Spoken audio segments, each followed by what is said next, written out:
Well, hello, everybody. We are back. It is another deadline day stream. By God, they keep us busy, this club. And right on cue, Leeds United have confirmed the signing of Ao Tanaka from Dusseldorf for an undisclosed fee.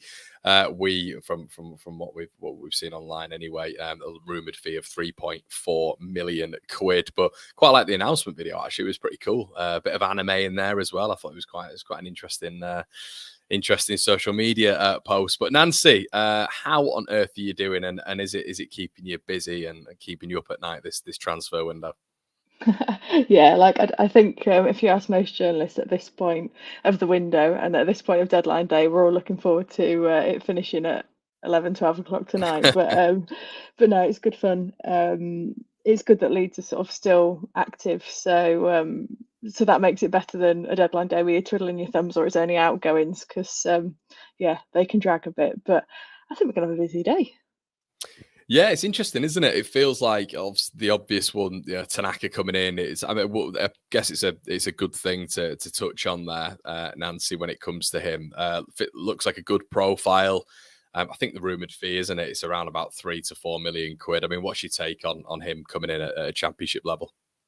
Yeah, I think he's quite an exciting signing, especially for that price. I think I've heard, yeah, either 3.3 or 3.4 as it stands, possibly with some add-ons. But um, it seems like a good deal. You're not dropping a massive amount of money on him, so for if it doesn't work out, but I think he will be a quality signing. When you get people like Kieran McKenna talking highly of him, and he has done randomly in one of his press conferences, apparently. I think after they played Dusseldorf, maybe it was in pre-season, he spoke really highly of him, and I've watched a little bit of what he can do on a few clips, and he seems like a pretty versatile option, good attacking profile. He scored 13 goals last season, which from midfield, compared to obviously zero from the deeper midfielders at Leeds last season, you'd in the league anyway, you'd take that, wouldn't you? So yeah, he offers plenty, and I think he's a good age, international as well, plays for his country. So plenty to offer. I think by the sounds of it, he'd be eligible to play tomorrow. I think they've got that through well in time for the cut off for tomorrow. Yeah, I guess when you're looking at the cut-offs for tomorrow, Nancy, obviously with Solomon, Tanaka, as you just alluded to, there could be available for tomorrow, and obviously Ramazani. We know that James isn't going to be fit tomorrow. Unfortunately, I think Bamford's out as well. I think they were the two admissions, weren't they? But how are you? Who are you expecting to? Are you expecting any of them to feature, or are you thinking it's just going to be sort of the same old? Because obviously Farker was mentioning not throwing them in at the deep end. I think that the one to keep track on really is Manor Solomon, isn't it, Nancy, in terms of sort of a fitness level?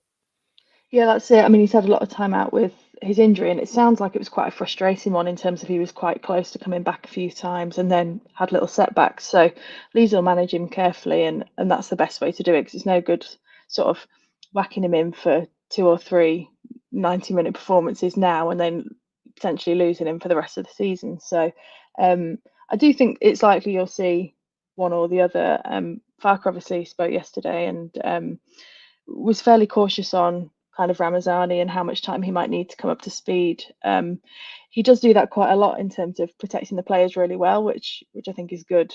In terms of sort of measuring expectation, and hopefully not everyone's expecting him, although he is, I think, quite a similar profile of winger to Crescencio Somerville. Like, yeah, don't necessarily expect him to come in and drop 19 goals straight away Yeah. this season, but because he's still a young player, and I think Leeds see him as sort of a medium to long term sort of development player. But I do think, yeah, one or the other of them, obviously with Dan James being out, I think we could see them feature. It just really depends on where Solomon is. I think Solomon's probably like better equipped to start and play, and he had been playing for Spurs in pre-season, but Leeds will have assessed kind of where he is in terms of his fitness and readiness for the championship. What's what's your gauge on Solomon? Obviously, you'll have a few Spurs contacts down there as well, Nancy. What's the sort of discourse from their side of things? Obviously, he's picked up a hell of a lot of injuries, hasn't he, over the past 5 years? I think he's had 3 meniscus injuries. And obviously, Ange was talking. I mentioned this on the stream that in April he was really, really struggling to get fit, and they didn't know what was going on with him. How do you see this signing? Do you think it's do you think it almost like the juice is worth the squeeze sort of thing with regarding him? Yeah, I think it's the best way for both clubs to do it. I think, um, from what I understand, Spurs kind of see it as one, a chance for obviously for him to get minutes, but I think maybe long term, I don't know how much of a chance he's probably got of being a key player for them or a key starter. So maybe this is the kind of loan move where either he then earns a permanent transfer elsewhere or a permanent transfer to to Leeds if Leeds like him that much. But he'd be a pure profit player for them because they picked him up on a free. He was able to leave Shakhtar Donetsk because of obviously everything going on in Ukraine. So he really impressed when he was at Fulham, and that's enough to make me be confident that if he can get himself in the right place physically, he could be a massive asset to Leeds this season. I think he's pretty exciting in terms of what he does. And I was watching back some of his sort of goals and a few clips, and obviously he scored against Leeds for Fulham back in the Premier League, and the goal itself was a pretty nice one. So I think he's got the potential to entertain, and got plenty of goals in him. But I wouldn't be surprised if he's the type of player where they're obviously managing him closely. I don't know that he'll start every game at all or necessarily straight away because there's just so many in the Championship. But yeah, I think it's worth the. I wouldn't even say it's a big risk for Leeds, but just worth bringing him in to have that depth as well. Because it's a long old season, and we've already seen Dan James, sadly missing out for tomorrow. So.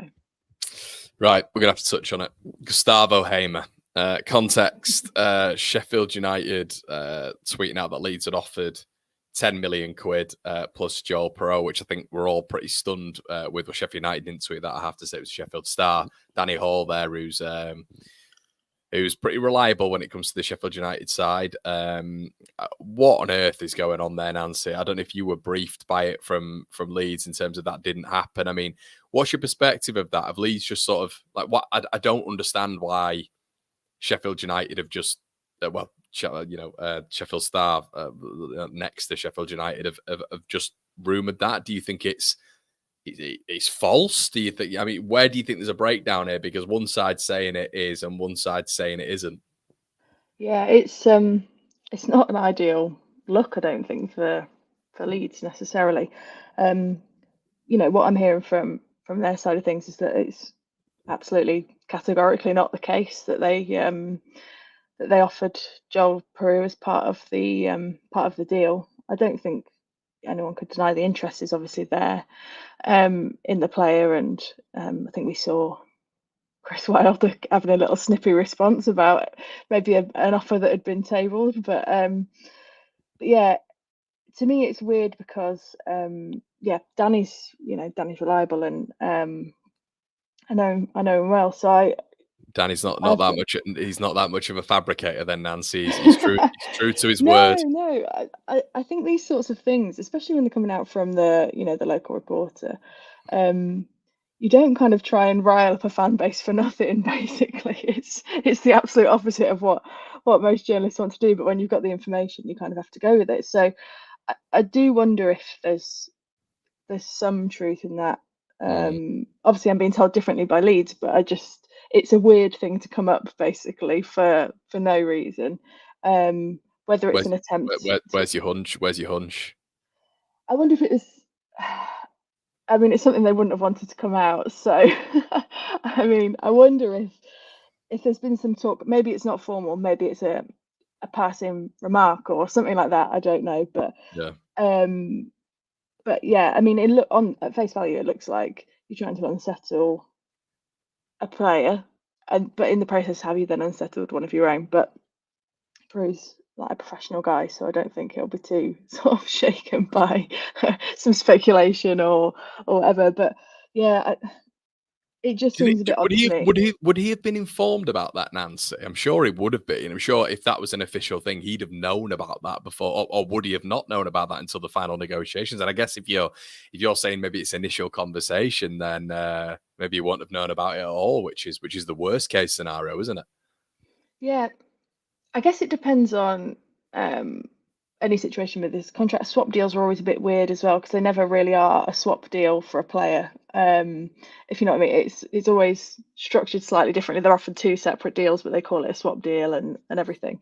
And that can all depend on the nuances of what's in a player's contract. But it'd probably be the case that they might go to him after the deal was agreed between the two clubs, because you don't want to create that issue unless you know that it's concrete, sort of moving forward from the club to club side. So yeah, it might be that he wasn't aware of it, but I don't. It depends. It depends how well whose side you want to believe. This is a situation we've been in a few times this summer with Leeds, actually, in terms of you get one story from one club and one story from another, and I'm not sure on the whole that is massively helpful, across the course of a window, to have like lots of different versions of different deals going on. But yeah, and it feels like as well, like even if you, I mean, if you're giving Leeds some credit, and it's to unsettle a player, if anything, from what we sort of understand from Wilder, it's almost galvanized, the player and the manager, and it's probably given a little bit more needle between Sheffield United and Leeds United. And maybe, I don't know if the 49ers understand how, in recent history, that needle can, it can be a benefit, but also a curse. You kind of want to stay away from that bad press, I guess, from a Leeds United side. Like you said, Nancy, it's not the first time this has happened in the window.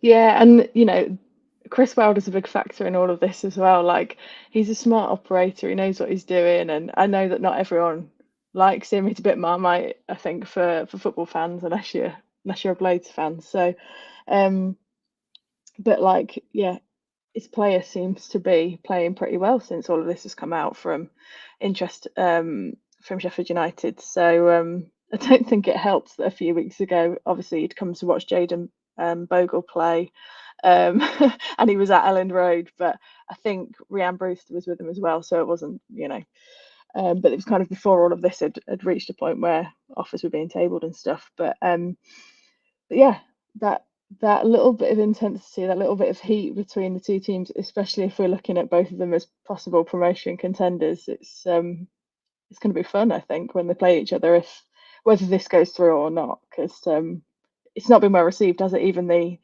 13 million or the rumored sort of first offer. So yeah, it's not. It doesn't seem to have gone down well at all, does it?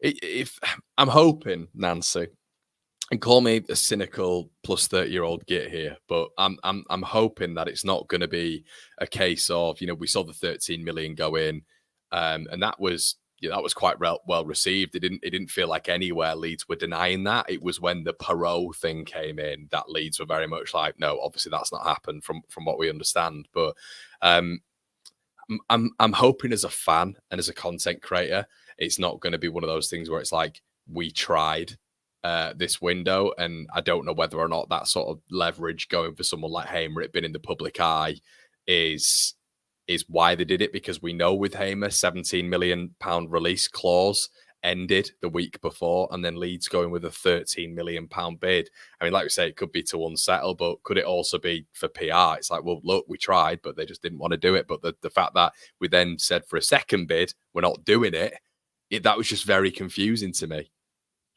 Yeah, it can be weird. It's a lot of like, I don't know, keeping face or testing the waters. Obviously, they've already done a deal with Sheffield United this window, and maybe that's informed them in a way as to how they might want to do another deal with them. Like, they might feel that they can lowball Sheffield United until this takeover that doesn't seem to be, it's rumbling on their takeover, isn't it? I think maybe they feel that can put some pressure on, or maybe there's other things at play that give Leeds the confidence that they could let that release deadline pass, and they can chuck in a slightly lower offer. I mean, these are the things that are all very entertaining.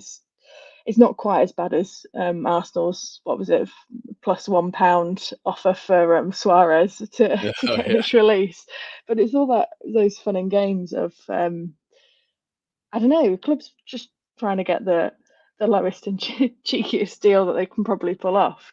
But this is, yeah, it's a really interesting exchange of bits of information from either side as to It can't get done now, can it, Nancy? It feels like it's. I mean, obviously anything can happen in football, but Gus Hamer, it just feels like, I don't know. It feels like there's almost needle there between the sides now. Could that have amplified the? I mean, every player's got their price. I don't know.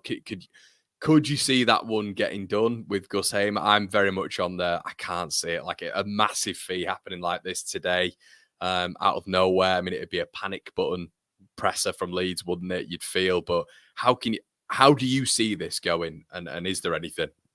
um, I think it'll either be this or a random name that just hasn't popped up at all at any Okay. point. For like the number 10 position, because it's sounding a bit like the Salah deal is stuck slash Mm. off.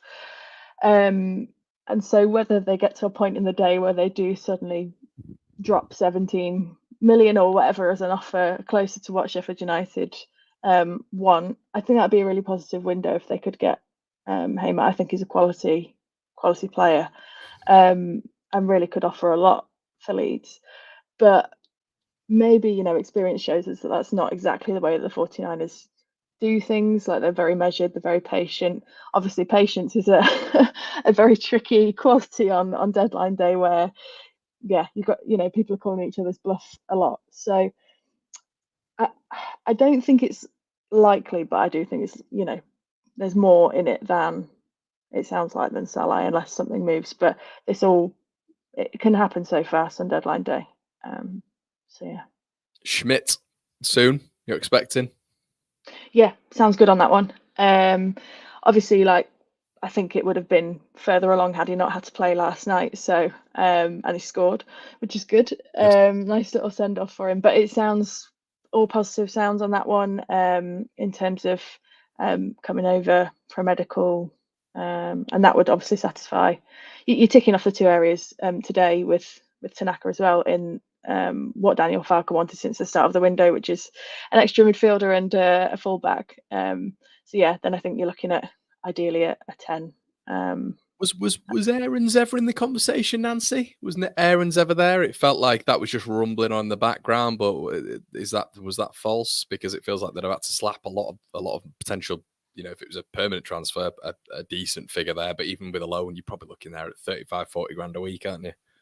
Yeah, I don't think so. As far as I understand it, I think you see this quite often with Leeds, where you get players who've been linked or very close in previous windows, and they sort of come back around if they've not been playing so well. Or there was someone else earlier in the window I was trying to think now.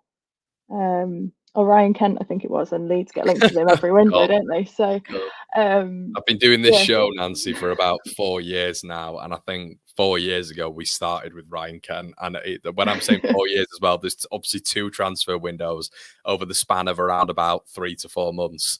So it's been a mad, probably about 16 to 20 months focused on Ryan Kent. So yeah, Yeah, and it is weird. You do get names that come back around, but I think people were tracking flights from Bournemouth and all sorts, weren't they? They'd got yeah. that far ahead. But I'm getting tagged in a load. Apparently, there's some coming over from Hungary as well today, and it's my goodness. We just need Connor's mum back in there, don't we? yeah, this is it. But no, not as I understand it. But I think Schmidt's quite a exciting signing, young player. Seems like he can play in just about every position on the park, but he is a fullback, which is good because Farke has never really specified whether he wanted a left or right-sided player. He just always said fullback. And it seems like he can probably do both, which isn't a bad thing when you look at. I do think the fullbacks Leeds have got are actually fairly versatile themselves in terms of being able to do one or the other, most of them. So yeah, wouldn't be surprised if we see that How's before the deadline. how's the squad looking from your perspective then? Because, you know, a centre attacking midfielder, it feels, or a right, you know, attacking midfielder, right winger sort of thing. So obviously, if Nonso is going to continue playing down that central bit, which obviously was fantastic in Sheffield Wednesday, you know, you want a bit of rotation in there, but you ideally want a right sider, don't you, and a central attacking midfielder. So someone maybe versatile who can play both, a little bit like Nonso, who can play across that line. We know Ramazani can do both in terms of left and right. Solomon can do left and right, not to a bigger extent, but still he can play there. He has played there. So versatility is key, really.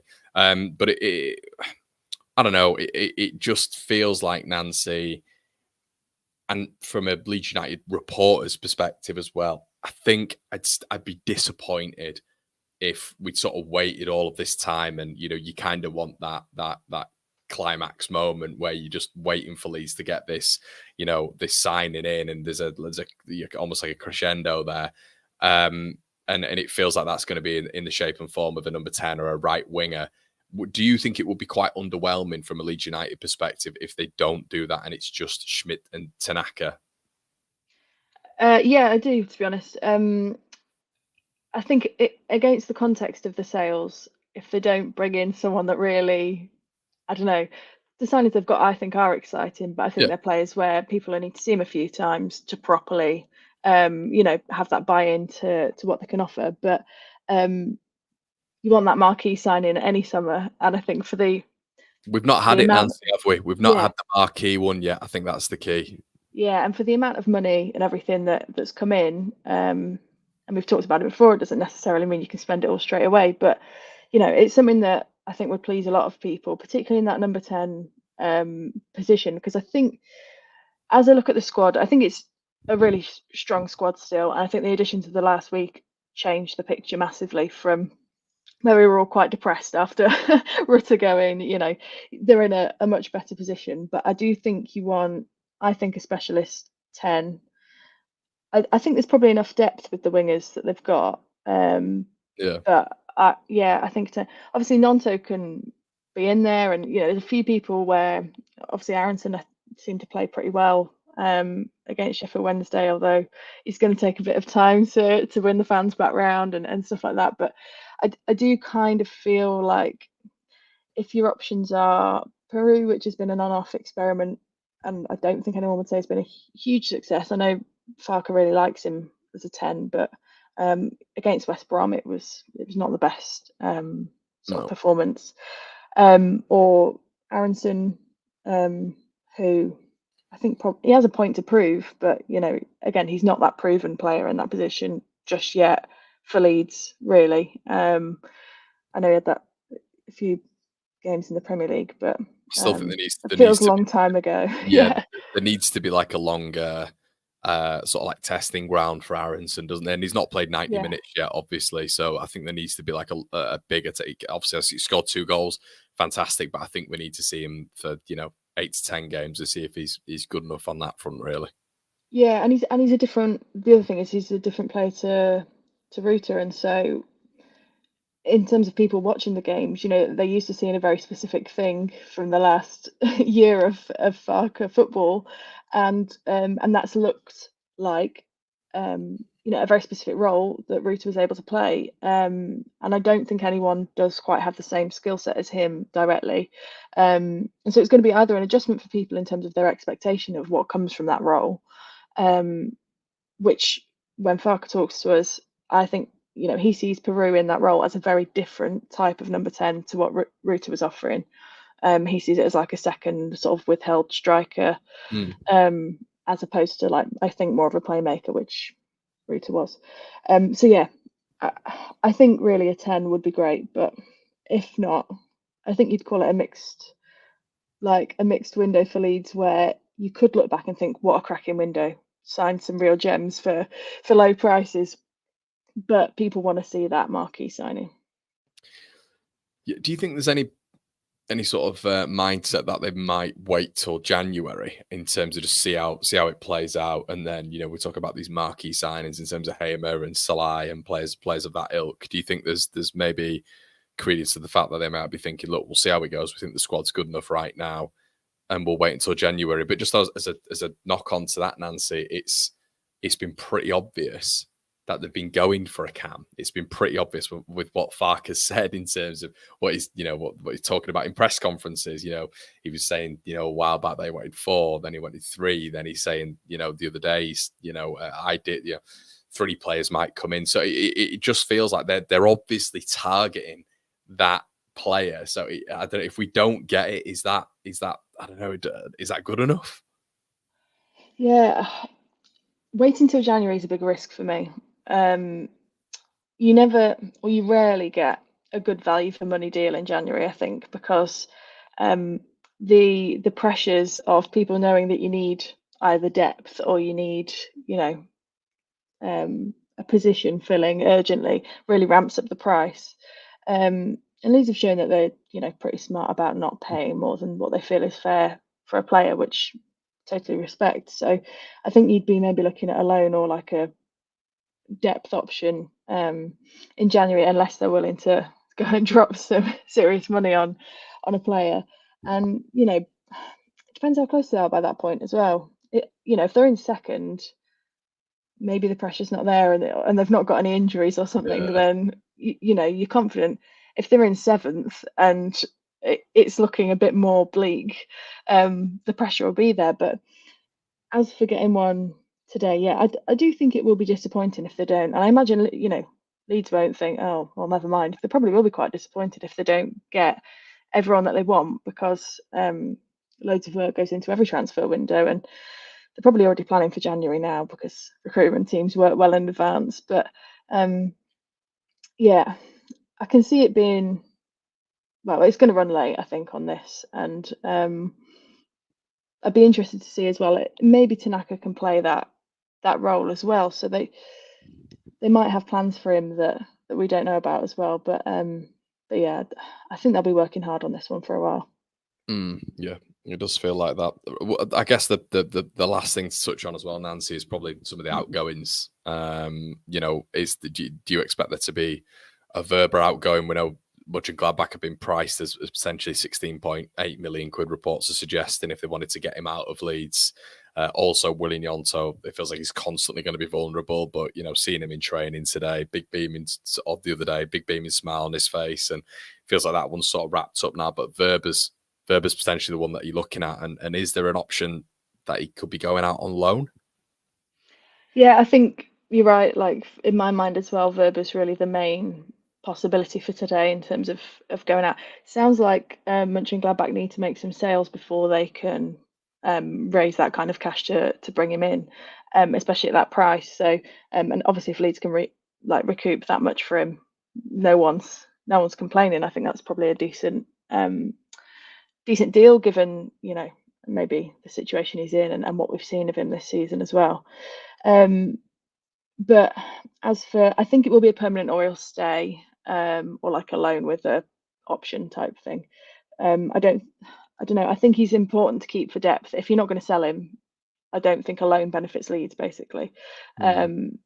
So yeah, as it stands, like, I probably would say that he might stay, but yeah. And then Nonto, he's from what I'm hearing, he's very settled. He's very happy. It's not like last summer at all, and it hasn't been at any point the case that he's been knocking on the door and asking to go. Because in a certain way, Nancy, like, I know football's a ruthless game, but if you're Willian Yonto right now and Rutter's moved on and Somerville's moved on, like, I'd be looking at that and thinking, right, well, I'm the main man now. And I don't understand all this stuff of, oh, my friends have moved on in Rutter and Somerville. Obviously, we saw them celebrating on the football pitch, and we sort of knew Nonto and Somerville were close. But, if you're a pro footballer, these things happen. Players move on, your friends move on. That is just how the ecosystem of football transfers work. But if I'm Willian Yonto, I'm thinking, right, well, they're out now. I'm now the main man. So this is a moment for me to try and stamp my authority on proceedings here. I've never really understood this. Oh, well, his friend's gone, so he'll be next out the door.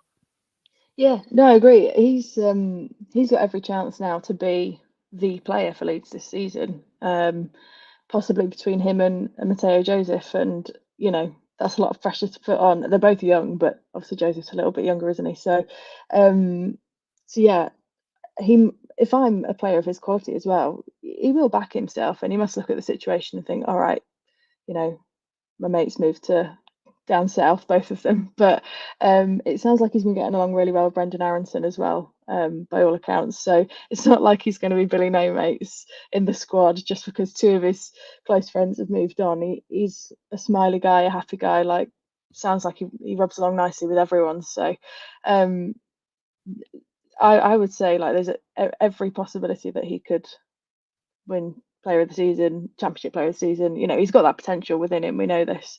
So yeah, just depends where he gets used, I suppose, as well. Because there is that discussion now to be had about wing versus 10 or whatever. And yeah, he's a fun player as well to have at your disposal. So. He is indeed. He is indeed. Well, Nancy, I know you're a very, very busy person today, so we'll wait and see how this transpires. Schmidt next, and hopefully a number 10 or right winger, just something to supplement that attack. And thank you, Nancy, so much for joining. It's good to see you back. And everybody, make sure you go check out the Athletics coverage of Deadline Day, which is always top of the charts. But guys, before you leave as well, make sure you slap a like on the video. Over 2,600 of you in the building here across all platforms to see Nancy. So thank you so much, and we'll see you in a bit. Cheers.